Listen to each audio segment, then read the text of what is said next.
আবু দাউদ শরীফের মধ্যে আসছে, নবী করিম সাল্লাল্লাহু আলাইহি সাল্লাম বলেছেন, আল্লাহর পক্ষ থেকে যে স্বপ্নগুলো আসবে সেটা হবে সুন্দর, সেটা হবে কল্যাণকর, সেটা হবে ভালো, সেটা ভয়ঙ্কর হবে না, সেটা দেখলে মানুষ ভয় পাবে না, সেটা দেখলে মানুষ আশাহত হবে, আশাবাদী হবে। এটা হলো আল্লাহর পক্ষ থেকে স্বপ্ন। বন্ধুরা আমার, বিজ্ঞান আবিষ্কার করেছে মানুষের স্বপ্নের বিষয় নিয়ে।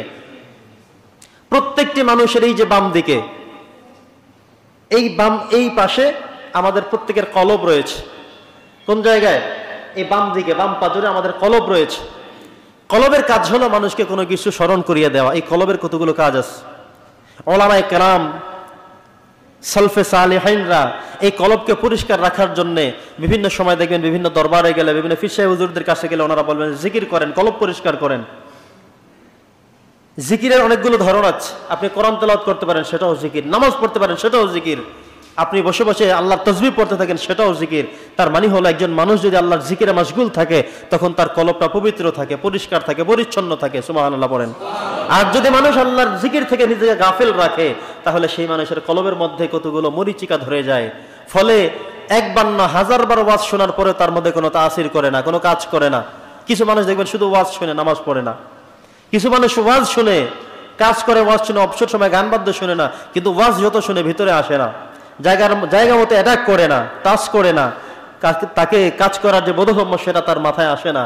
বন্ধুরা আমার, তো এই যে এই পাশে যখন মানুষের কলব থাকে, বিজ্ঞানও আবিষ্কার করেছে হাদিসের এই বাণীগুলো। নবী করিম সাল্লাল্লাহু আলাইহি ওয়াসাল্লাম বলেছেন, একজন মানুষ যদি সুস্থ থাকতে চায়, সুন্দর স্বপ্ন দেখতে চায়, তাহলে তিনি যেন ডান কাতে ঘুমান। কোন দিকে? ডান কাতে।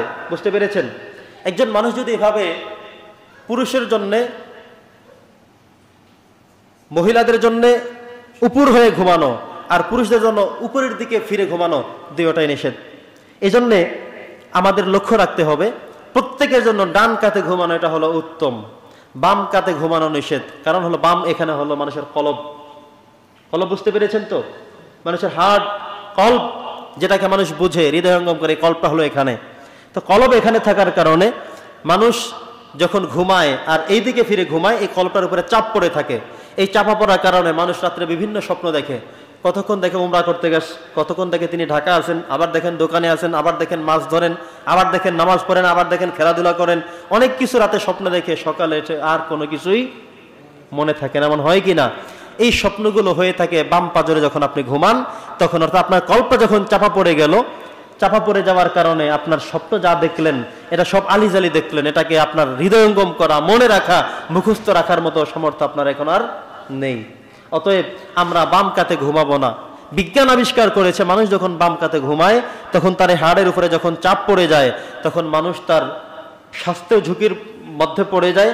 এমনকি তিনি যে স্বপ্ন দেখেন সেটাও ভয়ঙ্কর স্বপ্ন দেখতে পারেন, দুঃস্বপ্ন দেখতে পারেন। এমনকি তার এই স্বপ্নের মধ্যে তিনি এমন ভয়ঙ্কর স্বপ্ন দেখতে পারেন, তিনি আশাহত হয়ে যেতে পারেন। বন্ধুরা আমার, এই জন্য আমরা সকলকে সাজেস্ট করি, আমরা যখন ঘুমাবো ডান কাতে ঘুমাবো। কোন দিকে ঘুমাবো? সবাই বলেন না, ডান কাতে আমরা ঘুমাবো।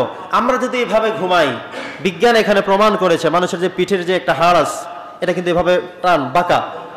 আপনি যদি সরাসরি উপরের দিকে ফিরে ঘুমান, আপনার এই কোমর ব্যথা হয়ে যেতে পারে, মাজা ব্যথা হতে পারে, অসুস্থ হয়ে যেতে পারেন, রোগ হয়ে যেতে পারে।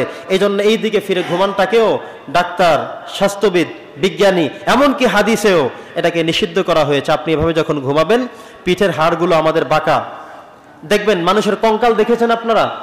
যারা বিজ্ঞানের ছাত্র, বিজ্ঞান যারা পড়িয়েছেন, আপনি দেখবেন কঙ্কালগুলো এভাবে বাঁকা, দেখবেন এভাবে কিন্তু বাঁকা করা।